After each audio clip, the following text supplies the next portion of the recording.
Hey everybody, how y'all doing? How you doing? Welcome to Jarrett Talk Interview as I interview people that have their own YouTube channel or a business.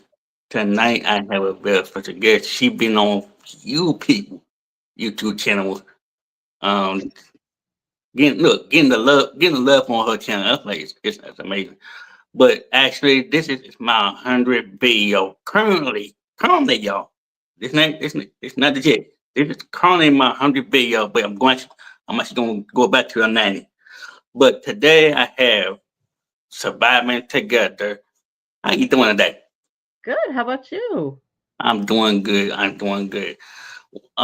Please tell the folks that don't know about your channel and how you started and how to get the name from. Well, so in a nutshell, my channel is about trauma. I started it as a safe space and continue to have it as a safe space for trauma survivors to just connect together with one another, know they're not alone, share their stories if they so choose, and just build community on their healing journeys together. But I also provide trauma related education for all because statistically speaking, we are either going to, if you're not a survivor yourself, you are going to know somebody in your lifetime who is a survivor of some form of trauma. So I think it's really important that we arm ourselves with knowledge on how to deal with trauma, what it is, what it's not, the effects, and to be able to, support those who maybe are in your life or who come into your life um, suffering from trauma. So that's What kind the of name? a Okay, nutshell. what the name come from?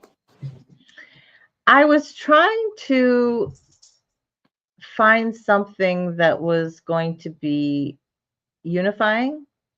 And one of the biggest things a lot of survivors feel is very alone in their journeys, very alone in their experiences. Mhm. And I decided on surviving together because I wanted to let everybody know one that we are in this together. There's more than just you, Mhm. and that we don't have to just exist through our lives. We can actually, do more, and we can survive our trauma. It is survivable. In fact, we can thrive after it.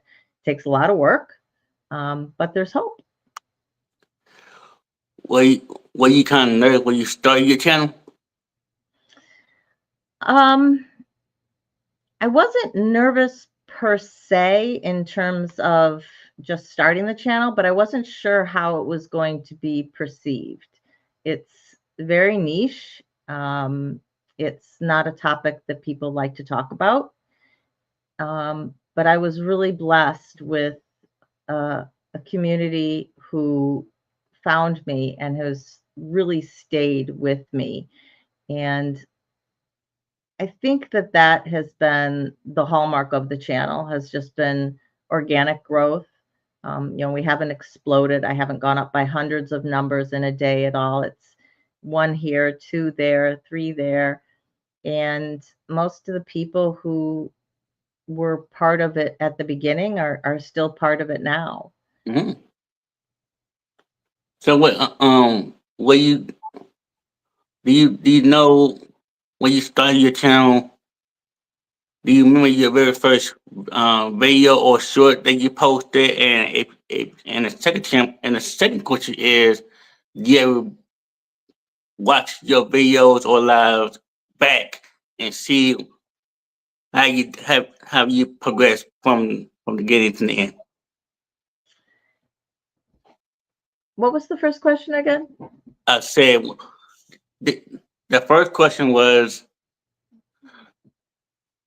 did what what what Something the about my first first question. video. I'm sorry. The first question was how you start your channel, like how did you start your channel, like Like, what year did you start your channel?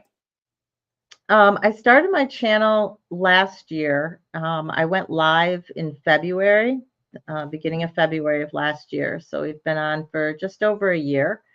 And the first videos that I actually put up Okay, were that was, twofold. that was the question I was asking you. What was the first video or live that you done? If it's still up, do you ever watch it? Do you watch it back after you get done watching them? Yeah, I mean, some of them do. I recently, when we had our 100th live, I actually went back and rewatched the first videos that because I started the channel in January. That's when it officially with YouTube started. Mm-hmm. And I didn't have my first live until February. So the first videos that I put up were just an introduction to the channel, what I was hoping for it, and then my survivor story, which I did in kind of a 3 parts series. Okay. So I went back and had rewatched those, and I do watch some of my lives back sometimes, especially to ones that I don't feel went as well. I use a lot, and I try not to. So listening back, I hear that, Mm-hmm. and I just I try and analyze a little bit my speech patterns and my verbiage and just being able to try to improve upon the next time. Where you turn on the camera and kind of feel if you find the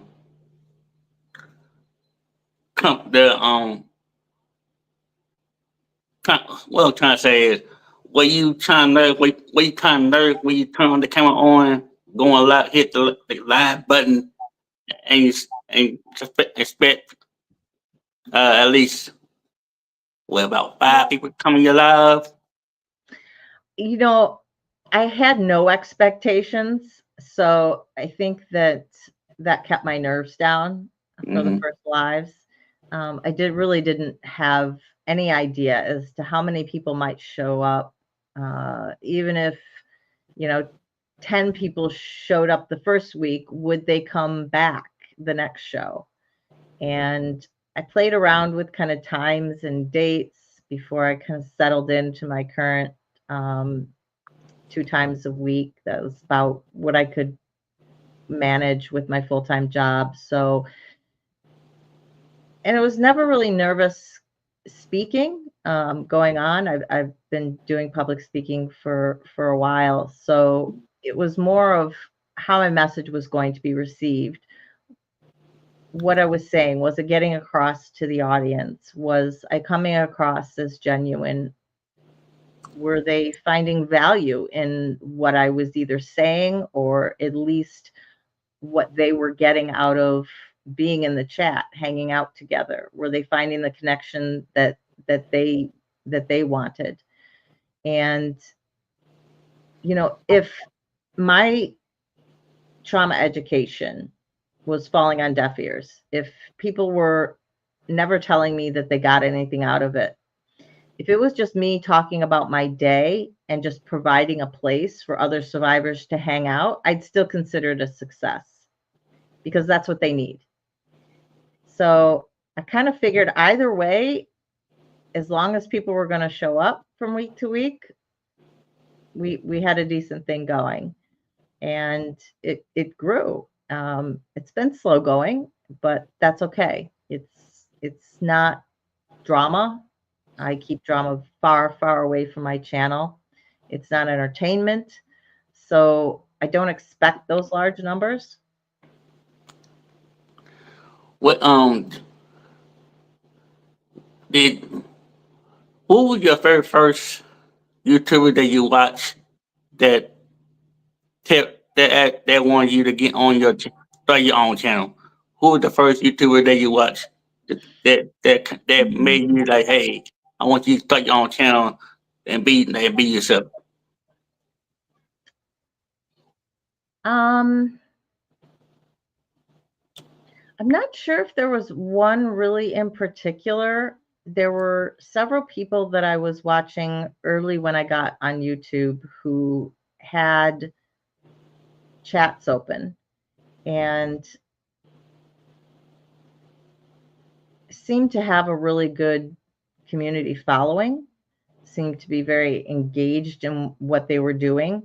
Um, I was part of a channel that was an addiction channel, and I saw a lot of people who would talk about their traumas and that were underlying their addiction because large percentages of people who end up in addiction have some sort of trauma in their past, whether it's abuse, whether it's PTSD, they've been to war, they've had a natural disaster, whatever the situation is.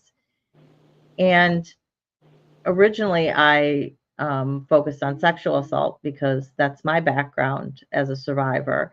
And I Mm-hmm. saw a lot of people who this is what they had experienced. And I just kind of reached out and I said, hey, if we had a separate channel that was dedicated to you guys, would you show up? Would you be interested in, coming to a channel like that? And a lot of people said yes. So I thought, well, I've been looking at doing something with survivors again. I've worked with survivors pretty much my adult life in various different capacities and was looking for something else to do. And this I could do out of the home. I didn't have a lot of spare time because I still had a child, and it seemed like kind of a good fit at the time. Another question. If Mhm. you want, if you want to start a second channel, what would that second channel be? Well, I actually started a second channel about a week and a half ago. And what the name of it? The name is the Law Ninja. It is at Law Ninja dash Mac, MAK, Mm-hmm. Okay. and it is for true crime coverage.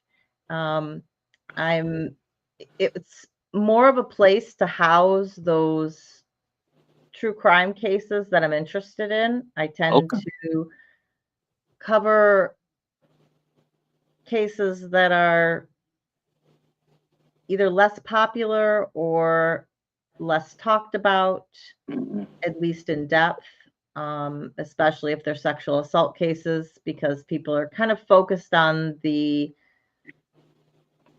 notoriety of the defendant or the egregious nature of their crimes. And I try and focus more on the victims of their crimes and what it means for them, what it means for their families.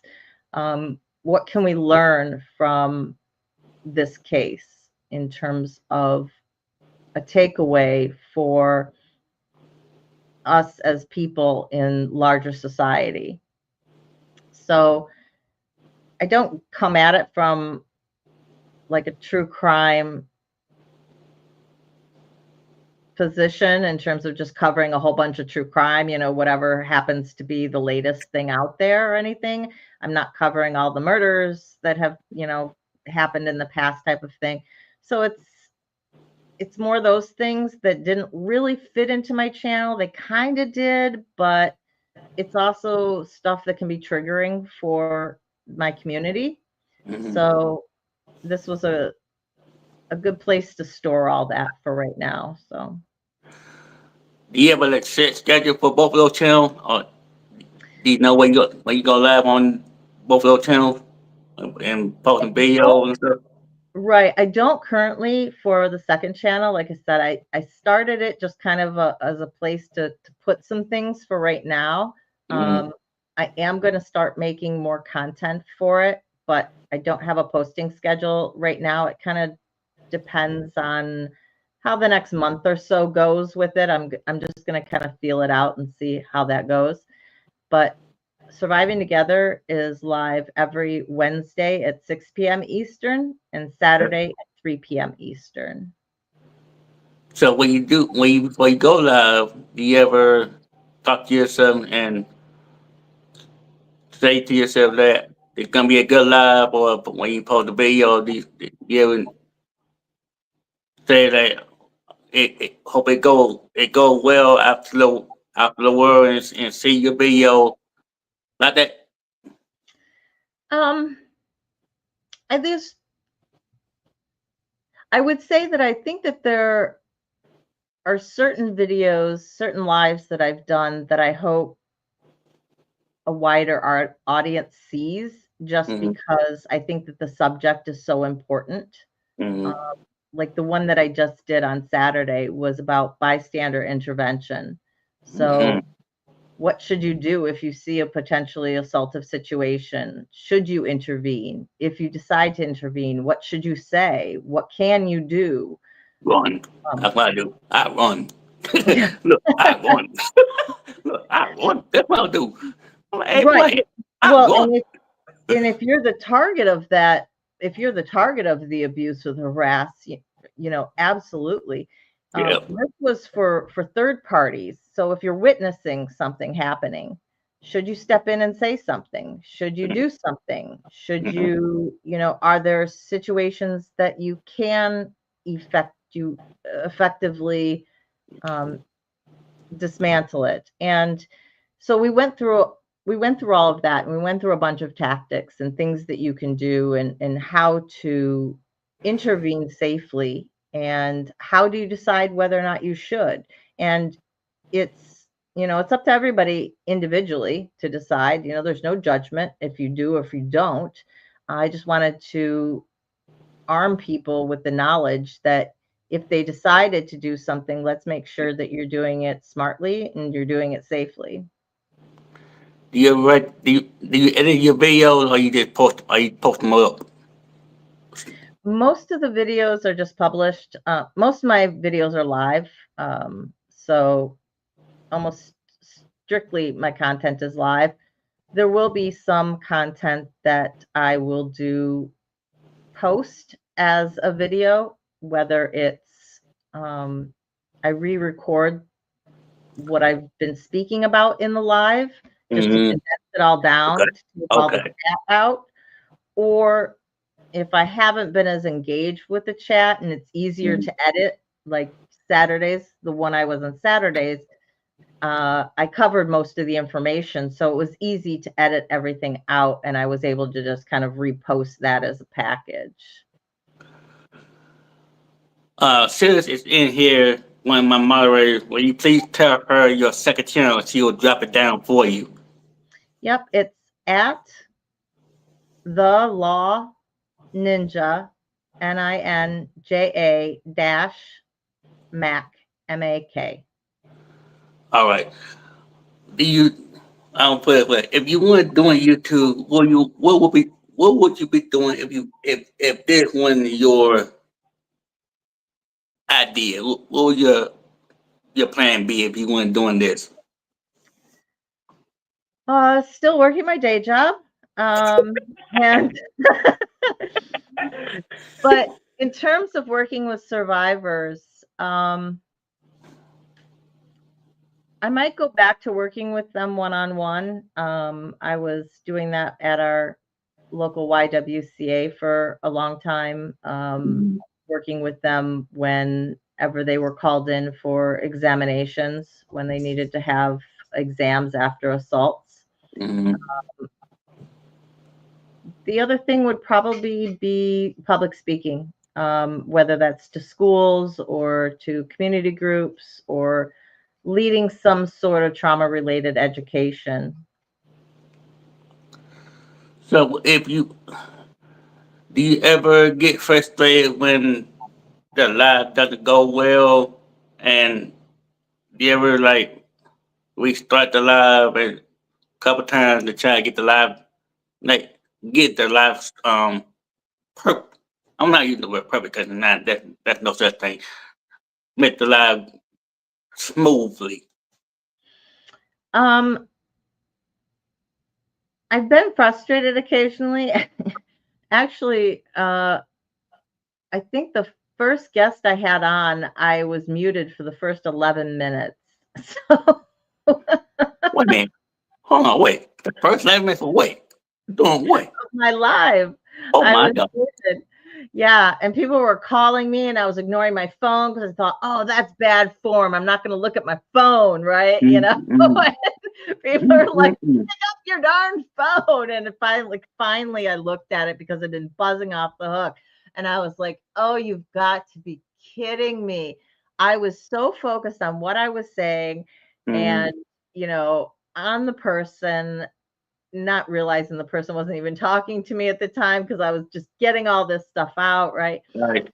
Even the people in their chat were like, "You're muted, you're muted." I'm like, "You can keep shouting at me." I was not paying any attention. So, So you yeah, just going on, you just going on and on and on. You just didn't I know it. was You, in the zone. At least I thought I was until I realized I've been muted for 11 minutes. So, yeah, that was just a bright and shining moment in my so YouTube career. when you, what that made you like? Were you like? Do you know that you were muted the first 11 minutes till you found out your mic was completely X out?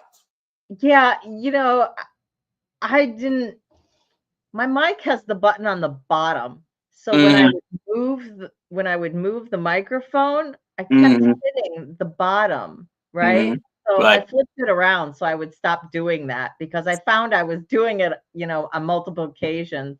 right.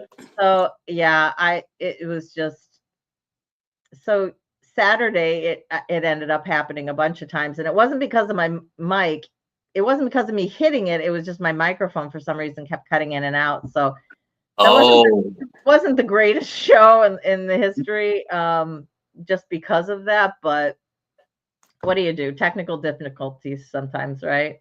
okay. Speaking, let's keep on this subject. What? Now the short do not count. The short do not count. What is the longest live have you done, and what the shortest live have you done? And Mm. do you enjoy doing them?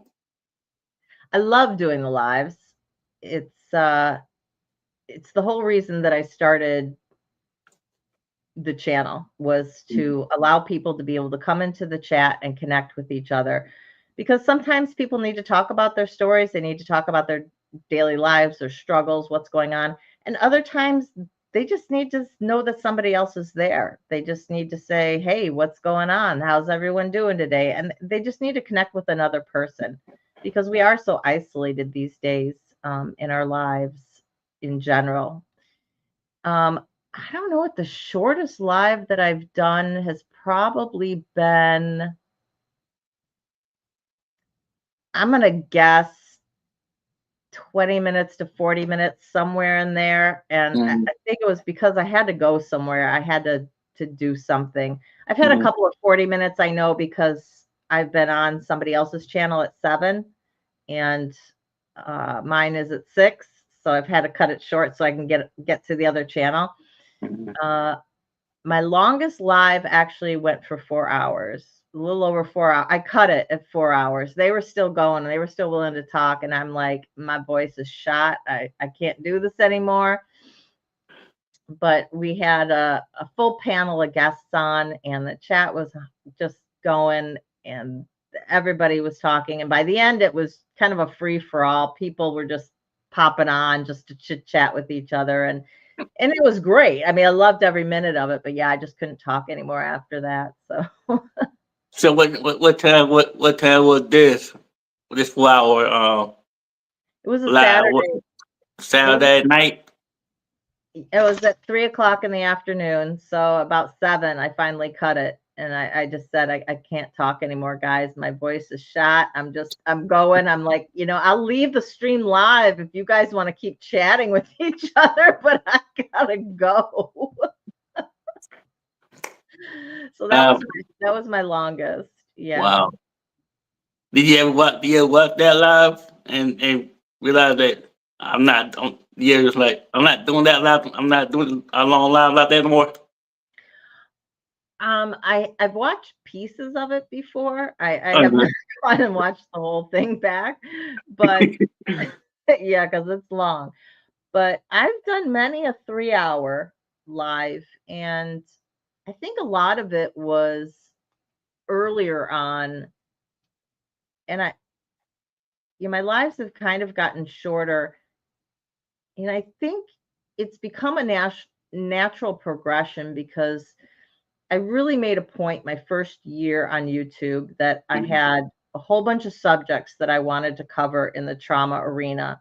And I mhm, wanted to get just this good base of information out. I wanted to talk about like all the basics. Let's talk about trauma. Let's talk about all the effects. Let's talk about, this, that, and the other thing.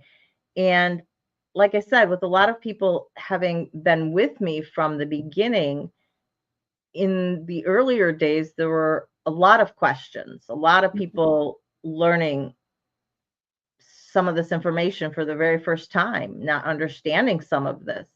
So we had a lot of conversations and some things that I would cover a second time, do a part two on because we had so much of a conversation going. I think as more of the community has kind of been there and has understood the basics of what I've been talking about, we can have a more of a discussion about some more in-depth topics without covering some of those basics. And a lot of people will go back and watch some of those basics before they'll even come into the chat. So they're not subjects I don't plan on covering ever again because, as people come into the chat new all the time. They may not know anything. So I don't ever want to assume that people know, but I may not go into as in depth of a discussion on some things, depending on who I see in the chat. Do you write the topic down on the paper before you go live, or you already know it in you already got it memorized? No, I always am writing stuff down. I'm a researcher at heart. I love to research and I'm learning. As I said to my community when I very first started this, I am going to be on my healing journey till I die. I think that we're all on our healing journey because whether it's healing from my trauma or whether it's just healing from things that happen throughout our lives, our healing journeys themselves never change. But in terms of trauma, I'm not a therapist, I'm not a counselor, I'm not a psychologist. I wasn't trained with any of this background. Right. So I'm always learning and I'm always coming up with new things that, oh, I didn't know about this. This is a new twist on something, or there's always new research that seems to be coming out about the body and about the brain mind body connection and where things live in our bodies and how we process memories. And it's there's always something new. So I find myself, I have to writing it down commits it to memory for me. If I Mm, don't write things down, and I'm still a note taker, it's handwritten. I don't do typing notes because that doesn't commit it as much to memory true. because I Mm, write in my own shorthand. And if I can't write what I'm thinking in my own shorthand, then I'm not explaining it to myself well enough.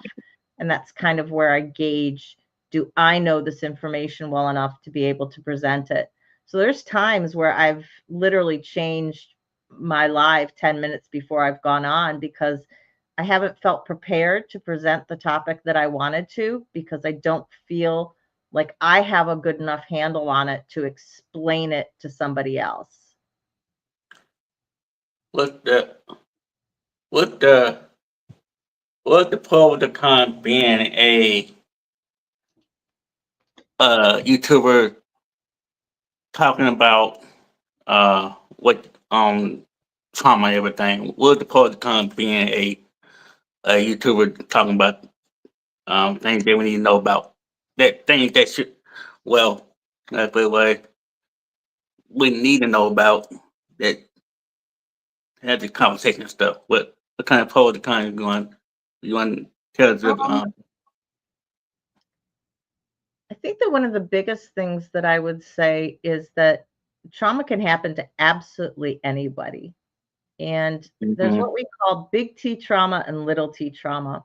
Big mm-hmm, T trauma are those singular events that happen to somebody that cause trauma: war, natural disasters, um,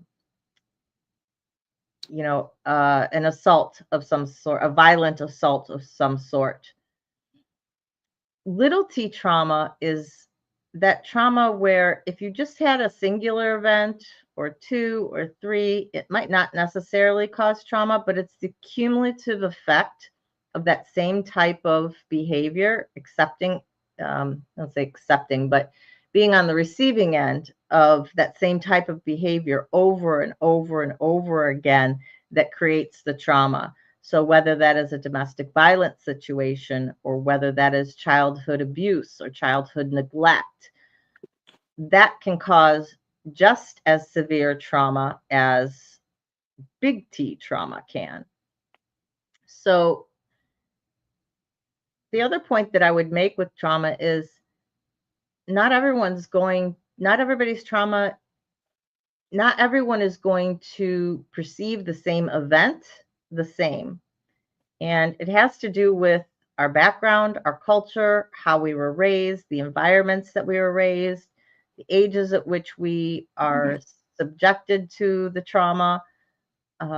It all goes into whether or not somebody is going to feel that traumatic event as a trauma in and of themselves. And there's no one way to act as a trauma survivor. I hear often, well, that person doesn't act like they were assaulted. Well, that's because you have a certain viewpoint in your own brain as to what you think somebody should act like. But the reality is that two people could have been through this exact same experience and they could act totally different. It doesn't mean that one is wrong and another is right. They're just processing it differently.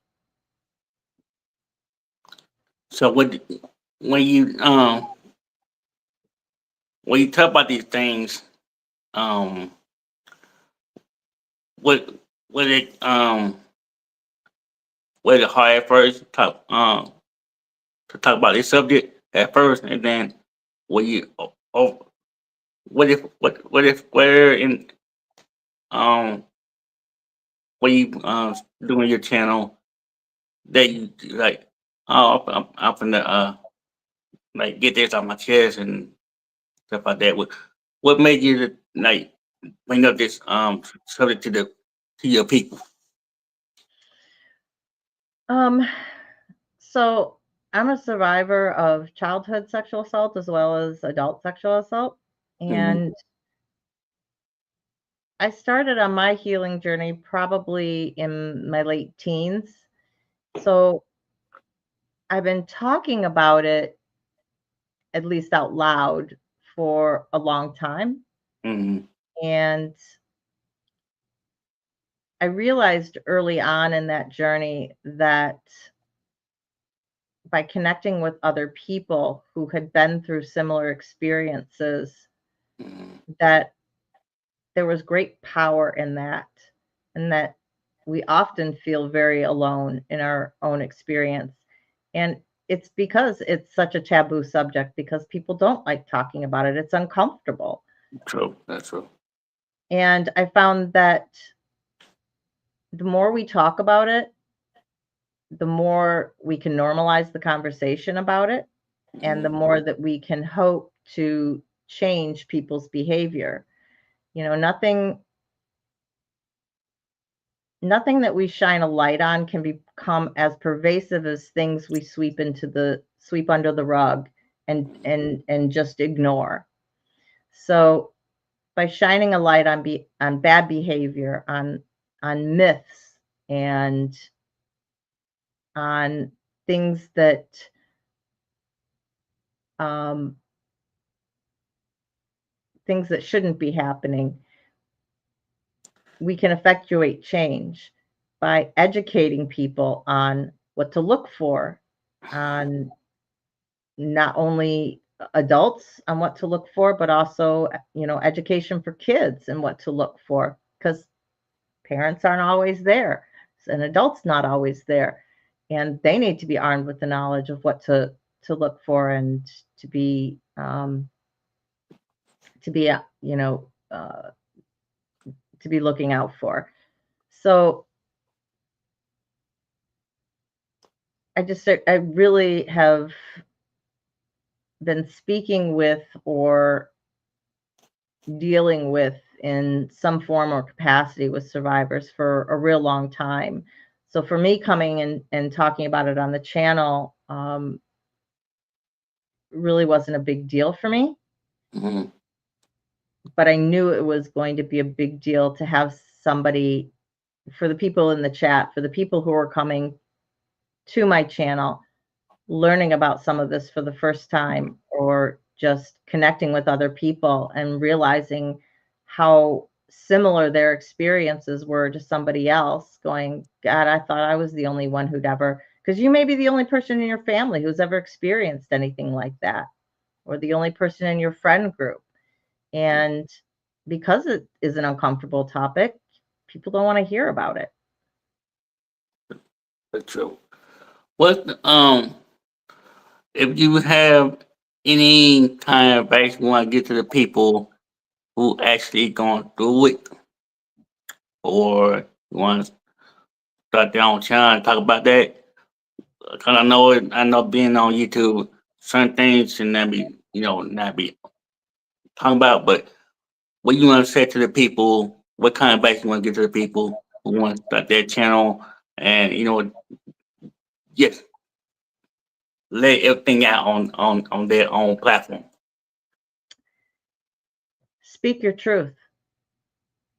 You know, if it comes from the heart, if it's something that you feel like you need to do, that you want to do on this sort of platform, then don't be afraid to. Don't go into this thinking you're going to get monetized, because it's not a subject YouTube likes. So That's true. it's not going to attract the audience in droves, and it's not something that the ad revenue is going to be flowing in for. But I also want to encourage people to know that they don't have to come on a public platform such as this to be able to speak their truth. Mm-hmm. You can do it in smaller and more private ways.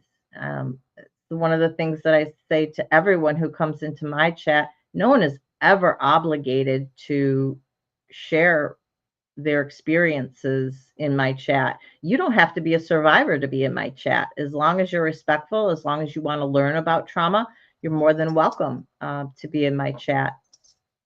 But if you feel like it's something you need to do and it's something that you want to do, then I would just say speak from your heart. I was going to ask about the comments. No, but you did ask me one of my questions. If you, when you get done watching doing your lives and everything, do you ever look at the comments and see what kind of,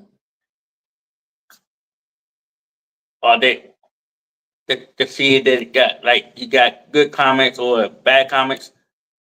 Now, if you had like a negative comment, like a negative review, do you ever keep them, or you or do you delete them?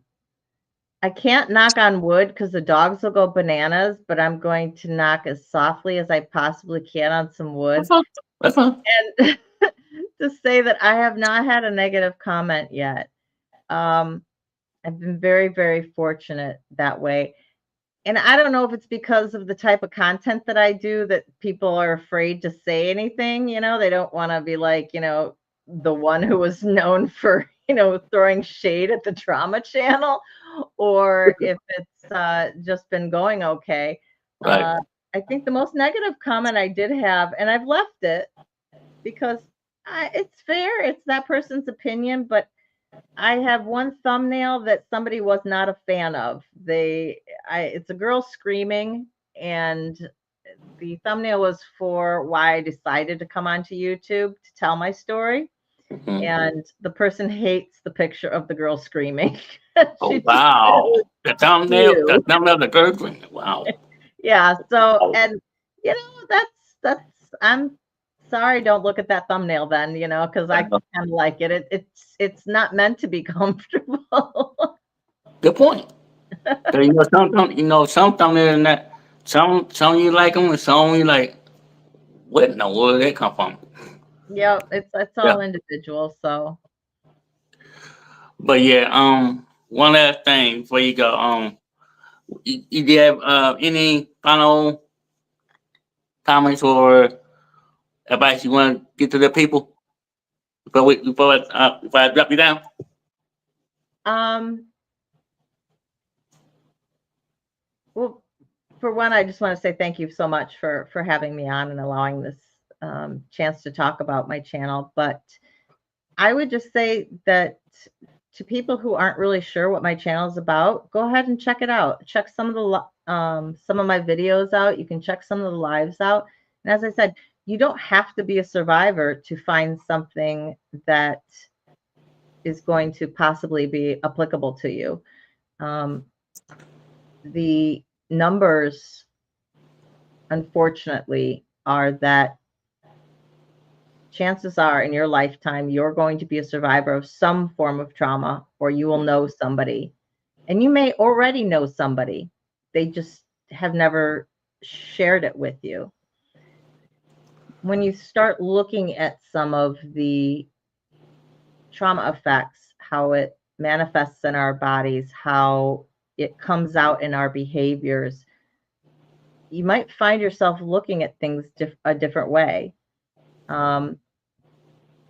The final thing I would say is to anybody who ever has anyone come to them and tell them that they have been through a sexual assault or have been through some form of domestic violence, believe them and offer them support. If that's support that you don't feel comfortable giving, at least help find them some resources, but believe them. I know we hear media stories with people who have been shown to have lied about these situations, and it really does the survivor community at large a disservice, because less than 1% of assaults that are reported are later proven false. Such a minuscule, sorry, such a minuscule amount compared to all of the survivors who are out there. And just because it sounds like something that you don't think you can believe or that you don't want to believe, it doesn't mean that it didn't happen or that it didn't happen to that person in the way that they're saying it. All right. I think the dog want me to get off here. He wanted to wanted to kick at him. So I'll end it right there. Thank you for coming up here. Take some Perfect. time off, and I hope I have you up for some very soon again. And please come hang out with me tomorrow on my big channel. Just if you are available, and I'll definitely have you back up here very soon. All Appreciate right. thank Sounds thank great. you very much. Thank you, Jarrett. You're so welcome. Bye bye. Bye bye. All right, y'all. That was surviving together. I know it's uncomfortable. I know it's uncomfortable. Had to change it up a bit. I know it was a little kind of different, some different. So some things I didn't know. Some things I didn't know. I didn't know about trauma and breast violence, all that stuff. Some things I didn't know because I never learned that at school. So I learned that. Good interview, and I know it's kind of tough, but hey, we made it through, and I know the dogs want to get up, want to get off, but hey, it's all good. It's all good. But on the good side is tomorrow we're gonna be on the big channel. We're gonna be on the big channel on the porch and everything. So we're gonna have a good time on Wednesday night. On Wednesday night, we're gonna have boogie time. Boogie time. We're gonna have boogie time on the on the channel night on Wednesday night 8 o'clock. She's ready to roll. She's ready to roll. Now, I did said it's gonna be my 100 video, my 100 video, but I do have a like a top 10 video that like I did back in 2023. They're gonna be they'll actually be taken down. That's gonna be taken down. So I'll be back. I will be having it's gonna be down to 90. So I see y'all tomorrow morning on the big channel 10 a.m. 10:15 on the porch, bright and early, all that kind of stuff. Wednesday night, be here 8 o'clock. We're we're gonna have a good time. We're gonna talk about her with the book and everything. So we're gonna have some fun. I'm gonna probably gonna ask her to place music and stuff. So I don't want to get copyright or anything. But other than that, I see y'all tomorrow morning on a on a bright and early. All right, y'all see well, and all right, get off out. Peace.